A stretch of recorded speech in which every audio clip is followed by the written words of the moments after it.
الوغ قبل ما نطبق قانون نيوتن نقدروا نتكلموا على الشروط البدئيه اللي غادي نحتاجوها.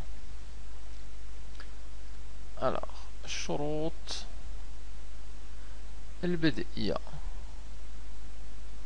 الوغ هنا بما ان الحركه تتم مستقيمه في هذه الحاله، وي ما قلناش، ولكن الحركه في هذه الحاله مستقيمه لان هذا المتزلج كيبقى لاصق فوق السكه، يعني ماشي غادي تيتزلج وكيقفز ومن بعد كينزل ومن بعد كيقفز ومن بعد كينزل، لا ولكن كيبقى ملتصق بالسكه هو نازل مع السكه. اذا الحركه مستقيمه، يعني في الشروط البدئيه غادي نحتاجو فقط شرطين بدئيين. دونك عند t يساوي صفر خاصنا x ديال صفر وخاصنا vx ديال صفر. باش نعطيو x ديال صفر و vx ديال صفر لا ولكن كيبقى ملتصق بالسكه هو نازل مع السكه. اذا الحركه مستقيمه، يعني في الشروط البدئيه غادي نحتاجو فقط شرطين بدئيين. دونك عند t يساوي صفر خاصنا x ديال صفر وخاصنا vx ديال صفر. باش نعطيو x ديال صفر و vx ديال صفر خاصنا نحددو واحد المحور اللي غادي نخدمو عليه. المحور بما ان الحركه مستقيمه، دونك غادي ناخذ واحد المحور اللي غادي يكون موازي للحركه. نقدروا نديروا المركز ديالو في النقطه A وغادي ناخذوه بحال هكا، تيدوز من مركز القصور وغادي يوازي السطح المائل والمنحى ديالو نحو الاسفل. اذا المركز ديالو هو A و المنحى ديالو نحو الاسفل. اذا نشوفوا دابا الشروط البدئيه. عند لحظه t يساوي صفر فين كان هذا المتزلج؟ هذا كان في النقطه A، يعني كان x ديال صفر ديالو، يعني الافصول ديالو يساوي صفر. اشنا هي السرعه ديالو عند اللحظه t يساوي صفر؟ قلنا ان السرعه v a تساوي صفر، يعني بدون سرعه بدئيه. اذا vx ديال صفر يساوي صفر. نجيو دابا ونطبقوا قانون ديال نيوتن على المتزلج ونخرجوا التسارع. دونك نطبق قانون نيوتن على بطبيعة الحال قانون نيوتن الثاني على المتزلج اللي غادي يعطينا مجموع القوى P زائد R تساوي M AG. تكلمنا على الحركة وقلنا الحركة مستقيمة وتتم حسب المحور. دونك المحور اللي رسمنا اللي هو AX. إذا نسقط العلاقة، هذه العلاقة المتجهية على AX. طبيعة الحال المحور ماشي لابد خاصو يبدا من OX ولا OY. المركز ديال المحور يقدر يكون A يقدر يكون B على حسب النقطة فين درنا البداية. هنا سميناها A. إذا المحور هو AX. دونك نديرو دابا الإسقاط. الإسقاط ديال P هي المتجهة ديال الوزن، دونك نازلة نحو الأسفل وبغينا الإسقاط ديالها على هذا المحور.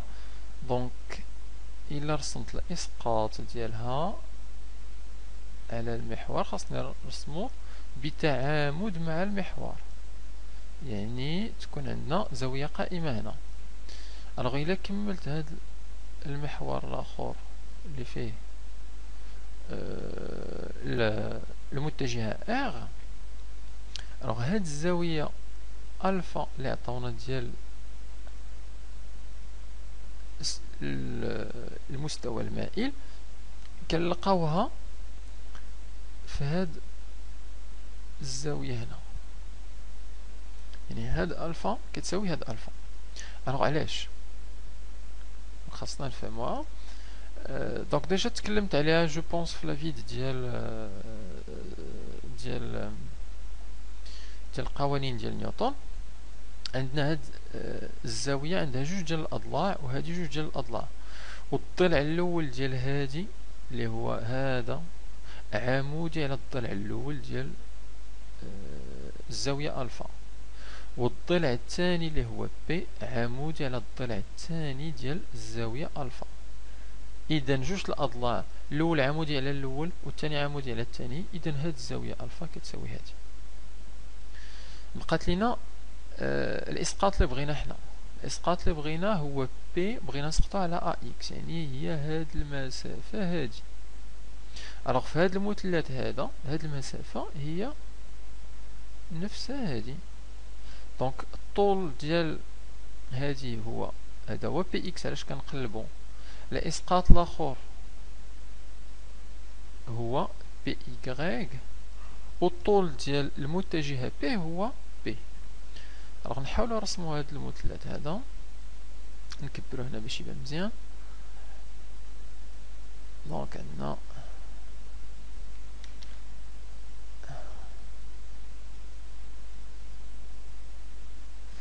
دونك المتجهة بي اللي الطول ديالها هو بي، دونك هادي المتجهة بي.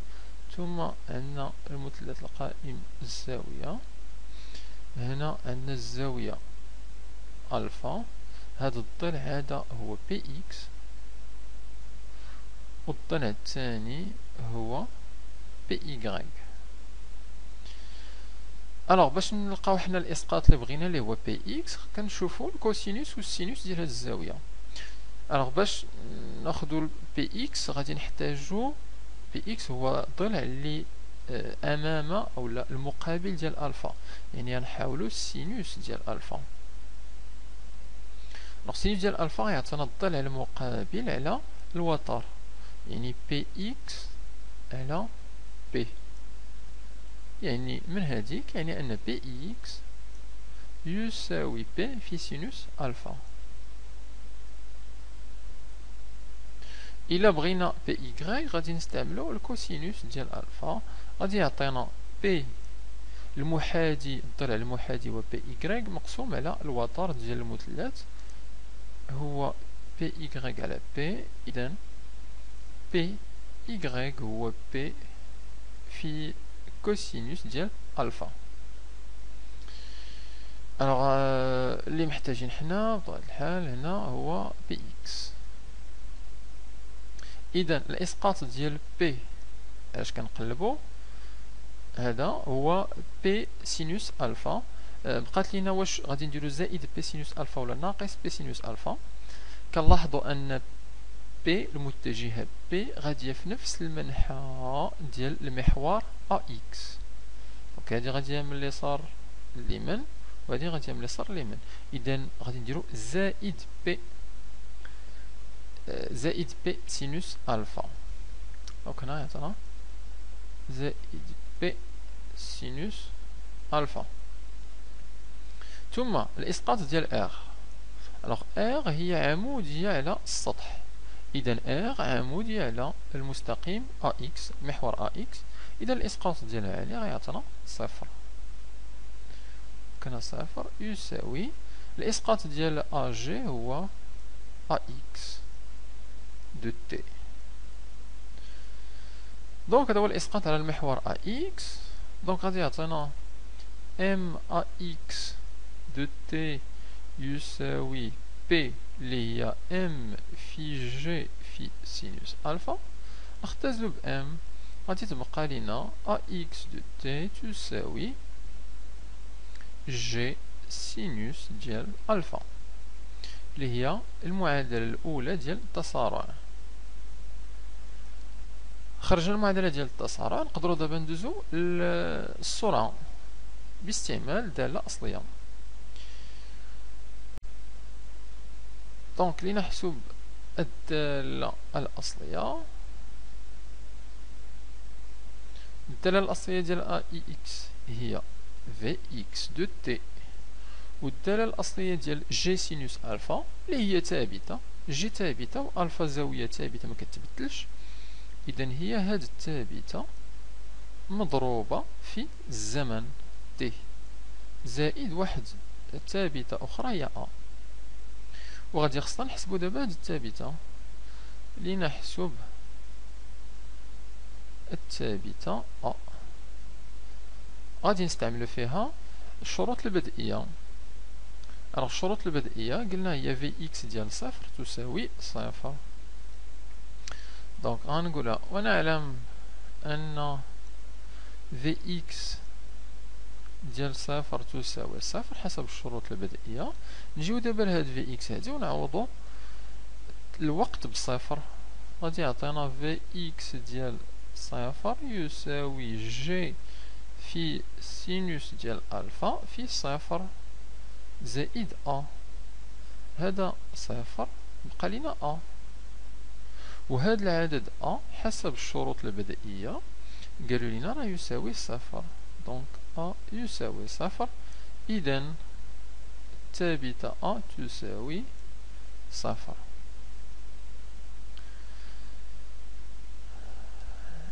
ثم غادي نستنتجو دابا في إكس شحال كيساوي، إذا في إكس دو تي يساوي جي سينوس ألفا في تي،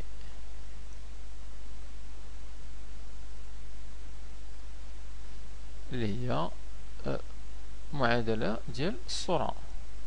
هنا إلا لاحظتو عندنا معادلة وحدة ديال السرعة في إكس، ما عندناش في إكغيك، كما كانت عندنا معادلة وحدة ديال التسارع أ إكس، غتكون عندنا معادلة وحدة ديال السرعة، وغتكون عندنا معادلة وحدة ديال الوضع اللي هي إكس دو تي. علاش؟ الجواب سهل، لأن هاد الحركة ديال الجسم أو الحركة ديال المتزلج هي حركة مستقيمية، إذا غادي نلقاو معادلة وحدة ديال التسارع، معادلة وحدة السرعة، معادلة وحدة ديال الوضع. إلا كانت الحركة مستوية بحال القذيفة هنا، في هذه الحالة كنلقاو أ إكس و أ إكغيك، في إكس و في إكغيك، و إكس دو تي و إكغيك دو تي. أما بالنسبة للحركة على مستوى مائل أو الحركة على مستوى مستوي أو السقوط الحر حتى هو كلها هي حركات مستقيمية، إذا كتعطينا فقط أ إكس في إكس و إكس دو تي. نكملو دابا، عندنا السرعة ونخرجو دابا الوضع. كيفاش غادي نخرجو الوضع؟ بحساب الدالة الأصلية. الدالة الأصلية ديال في إكس هي إكس دو تي، والدالة الأصلية ديال هاد العدد هذا هو جي في سينوس ديال ألفا، هادي ثابتة مضروبة في تي، والدالة الأصلية ديال تي هي تي مربع على جوج، وخاصنا بطبيعة الحال نزيدو ثابتة ب. لنحسب الثابتة ب غنستعملوها، غنحسبوها باستعمال الشروط البدئية.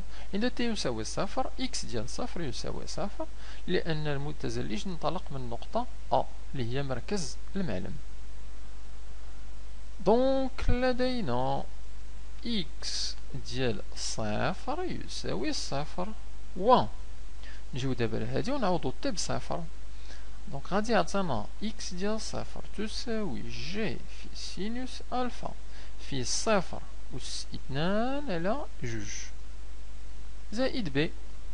صفر أس 2 هو صفر مضروب في هادشي كلشي صفر، إذا غادي يبقى لينا فقط ب، وهاد ب خاصو يكون كيساوي صفر ديال الشروط البدئية، إذا ب كيسوى صفر، يعني الثابتة ب كتساوي صفر.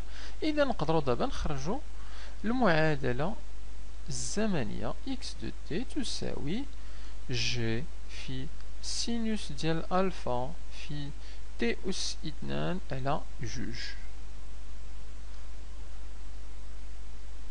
اللي هي المعادلة الزمنية لحركة المتزلج. alors انطلاقا من هذه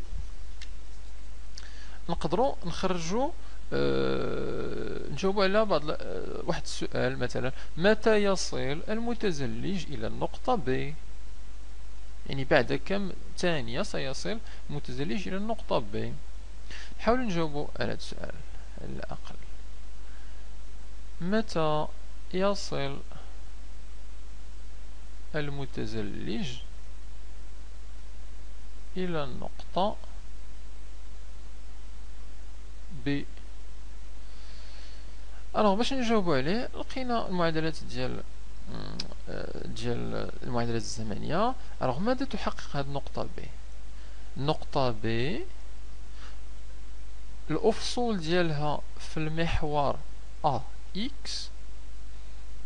إلا رسمنا هنا الأفصول ديالها نقطة B، وغادي نديرو الإسقاط ديالها هنا، غنلقاو عندها XB. alors XB شحال كيساوي؟ الصفر كاين في A، إذا في XB غادي تكون هي المسافة AB. إذا غادي نجيو نقول هنا في النقطة B سيكون الأفصول XB يساوي المسافة AB. دونك نعوض في المعادلة الزمنية. معادلة نسميها نجمة.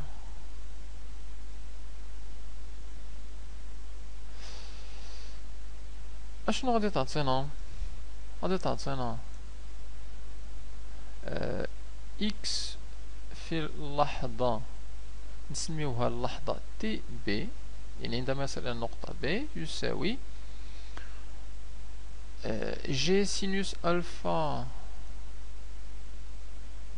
في تي بي أس 2، كلشي هادشي مقسوم على جوج، وهاد إكس ديال تي بي قلنا هو خاصو يكون كيساوي المسافة أ بي. إذا انطلاقا من هنا نقدرو نخرجو تي بي اللي هو الوقت، ندوزو هاد جوج غدوز للبسط، جي سينوس ألفا غدوز للمقام، دونك غادي تولي جوج في أ بي على جي سينوس ألفا تساوي تي بي أو كاري. إذا تي بي تساوي الجذر مربع ديال جوج أ بي على جي سينوس ديال ألفا. وإلا عطاونا المعلومات المسافة أ بي، عطاونا جي، عطاونا ألفا، غادي نعوضو ونخرجوها.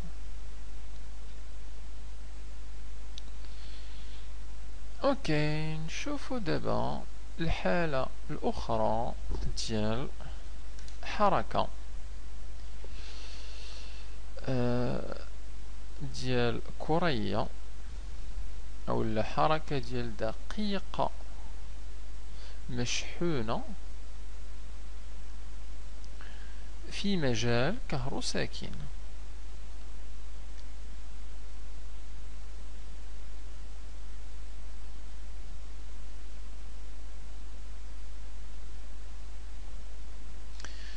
الوغ اشنو كندرسو في هذا النوع ديال التمارين؟ ندرس حركة إلكترون أو أيون خلال مروره بين صفيحتين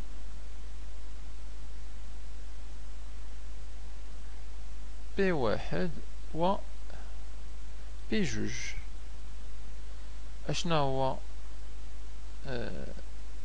الخاصية ديال هاد الصفيحتين؟ بينهما مجال كهرو ساكن او. اش كيعني ان بينهما مجال كهرو ساكن؟ كيعني ان بينهما واحد التوتر، كنطبقو بيناتهم واحد التوتر او.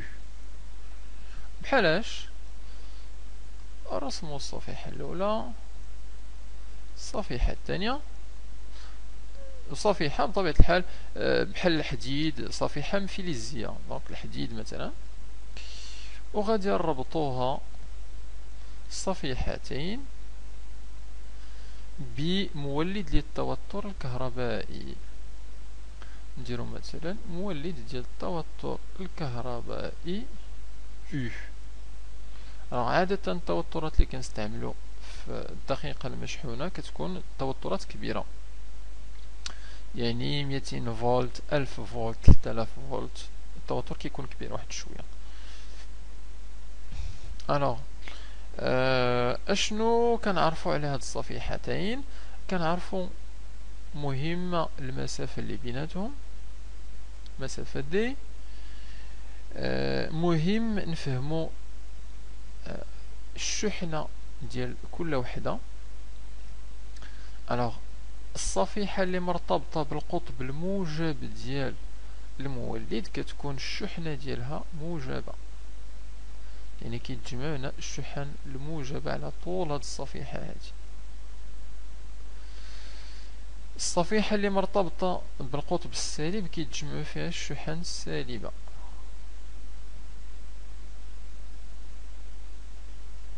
وفي هاد الحالة كيوقع بين هاد الصفيحتين واحد المجال كهروساكن او، بحيث المتجهة ديالو كتمشي من الشحن الموجبة نحو الشحن السالبة. هادي مهمة تعقلوا عليها، أن منحى كتبانا منحى او من الشحن الموجبة نحو الشحن السالبة.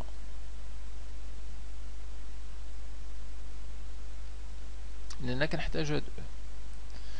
الوغ اشنو هما العلاقات اللي كنعرفو؟ العلاقات اللي كنعرفو بين او و U و D أن العلاقة او تساوي U التوتر المطبق بين الصفيحتين على المسافة التي تفصل بين الصفيحتين، U بالفولت و D بالمتر. إذا او اللي هو المجال الكهروساكن غادي يكون بالفولت على المتر، وهذه هي العلاقة الأولى ديال المجال الكهروساكن. الوغ عندنا علاقة أخرى، مثلا إلا عندنا واحد الدقيقة مشحونة بين هاد جوج ديال الصفيحتين تطبق عليها قوة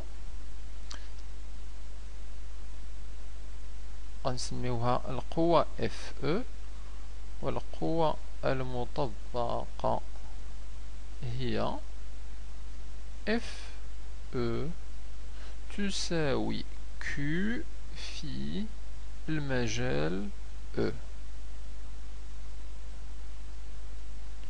بحيث Q هي الشحنة. دونك هذه هي الشحنة الكهربائية، الوحدة ديالها هي الكولومب. اش كيعني هذا؟ نتصوروا مثلا ان هاد الكرية هذه هي الكترون، دونك الشحنة ديالها سالبة. اذا الا كانت الشحنة سالبة ديالها اف او غادي تكون ناقص او في او، المنحى ديال او. يعني ان المنحى ديال اف او الا كان الكترون غادي يكون هو عكس المنحى ديال او، يعني او من الفوق للتحت، اذا القوة اف غادي تكون من التحت للفوق. دونك هذه هي اف او اللي كتساوي قلنا هي ناقص او في المجال او. دونك فهذه في حالة الكترون. تصوروا مثلا ان عندنا هنا ماشي الكترون ولكن عندنا ايون، وواحد الايون اللي الشحنة ديالو موجبة، مثلا ايون ديال اش بلس بين صفيحتين. الوغ هاد الايون اش بلس القوة المطبقة عليه هي الشحنة ديالو، عنده شحنة وحدة موجبة، دونك غادي تكون او في او. الوغ بما ان الشحنة ديالو موجبة، الوغ غادي تكون المنحى ديال او هو المنحى ديال اف او. بما ان او من الفوق لتحت، في هذه الحالة غتكون اف او حتى هي عندها نفس المنحى. اذا نفرقوا، لان هاد كيو هادي كتحكم لينا في المنحى ديال اف او. كانت كيو سالبة بحال هنا الكترون كيكون او و اف او عندهم منحيان متعاكسان، كانت اف او و او كانت اف او اولا كانت كيو موجبة كتكون اف او و او عندهم نفس المنحى. دونك على حسب التمارين، بعض المرات كنخدموا بالكترونات اولا ايونات سالبة، بعض المرات كنخدموا بايونات موجبة. ندوزو دابا التطبيق او مثال. نقولو مثلا يدخل الكترون، ونعطيو الشحنة ديالو يعني Q تساوي ناقص E بسرعة بدئية أفقية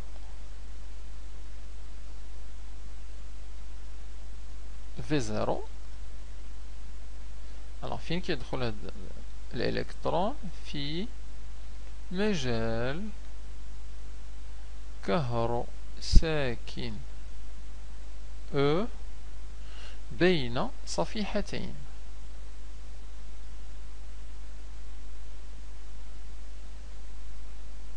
صفيحتين نسميو الأولى P1 و P2. alors نطلبو نعطيو الأسئلة. أولا أدرس حركته. اش كنعنيو بدراسة الحركة؟ كنعنيو المعادلات الزمنية ديالو.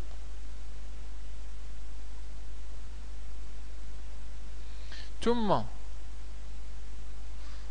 رسمو الشكل جو بونس باش يبان شنو كنديرو.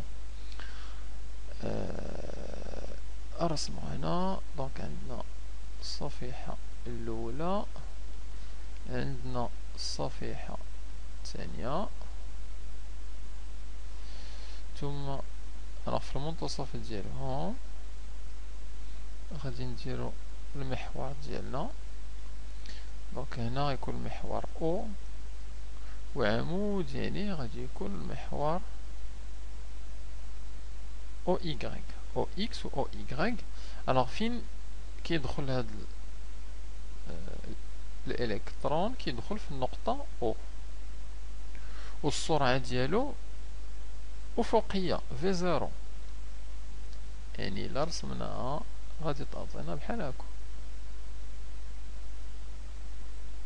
V0. الوغ شنو كيدير هاد الإلكترون هذا؟ أولا عنده مجال كهروساكن. الوغ ناخدو مثلا المجال الكهروساكن المتجهة ديالو نحو الأسفل اللي هو E. الوغ في هاد الحالة بالنسبة للإلكترون القوة المطبقة عليه غتكون عكس E، لأن القوة هي Q في E. يعني مثلا إلا رسمنا هنا الإلكترون، القوة المطبقة عليه غادي تكون هي عكس المنحى ديال E. إذن هذه هي F E. اذا شنو كيدير هذا الالكترون؟ الالكترون كيبدا من نقطة او وكيدير واحد المسار ينحرف الالكترون محدو كيقرب وكينحرف بشوية بشوية، ثم يخرج من الحيز. يعني هذا الالكترون كيمشي وكيخرج، والخروج ديالو غادي يخرج من واحد النقطة غادي نسميها النقطة اس سورتي. نزيد نرسمو هنا. دونك هذا هو الالكترون والقوة المطبقة عليه قلنا هي دي اف او. اذا السؤال الاول هو ادرس حركته، يعني نتصور المعادلات الزمنية. ثانيا اعطي معادلة المسار.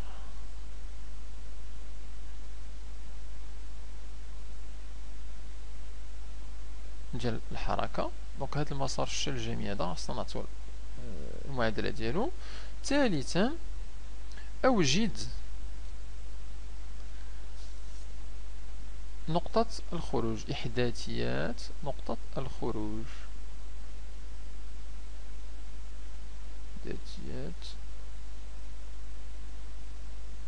نقطة الخروج اللي هي اس. الوغ نبداو. اشنو هما القوى المطبقة على هذا الجسم هذا؟ دونك عندنا جوج ديال القوى. عندنا اف او اللي هي القوى الكهربائية ولا الكهروساكنة، وعندنا قوة أخرى اللي هي ديال الوزن ديال الإلكترون. راه بعض التمارين أكثرية التمارين كنهملو هاد القوة ديال الوزن بي. بون هنا ما غاديش نهملها، غادي ندرس بها. إلا لقيتوها مهملة دوك ما غاديش تاخدها بعين الاعتبار. الوغ القوى نبداو. المطبقة على الإلكترون هي وزنه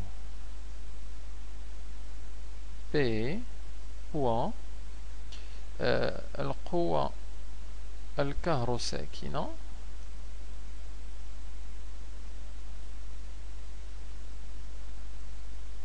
F E. alors نقدروا دابا نطبقوا قانون ديال نيوتن، نخرجوا نخرجوا في نخرجوا المعادلات الزمنيه. دونك قبل ما نمشي بزاف غادي نحدد اولا الشروط البدئيه، عاد ندخلوا في الحساب.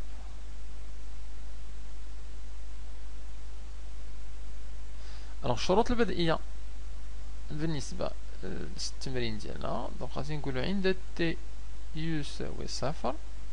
دونك هذه الحركة هي حركة مستوية ليست مستقيمية، لأن هاد شل جامية ماشي حتى من هنا لهنا ماشي مستقيم، غادية وكتقرب منحرف حتى كتقرب لأس. إذا غادي خصنا 4 ديال